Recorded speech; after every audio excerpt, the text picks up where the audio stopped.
இதாவது பரவாயில்லைங்க. இத தாண்டி ஒரு ரூல் ஒண்ணு போட்டாங்க.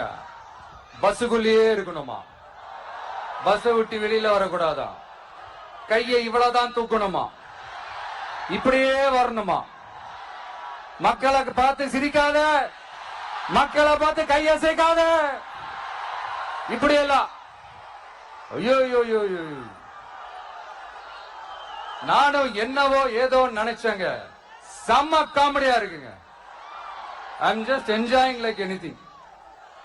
நேரடியாவே கேக்குறேன், சிஎம் சார் மிரட்டி பாக்குறீங்களா? அதுக்கு இந்த விஜய் ஆள் இல்ல சார், அதுக்கு நாம ஆள் இல்ல சார். ஸ்ரீ திருமலை திருப்பதி திருக்குடை உபய உற்சவ ஊர்வலம் செப்டம்பர் 22ஆம் தேதி திங்கட்கிழமை காலை 10:31 மணிக்கு சென்னை பூக்கடை சென்னகேசவ பெருமாள் கோவிலிலிருந்து சிறப்பு பூஜைகளுடன் தொடங்குகிறது.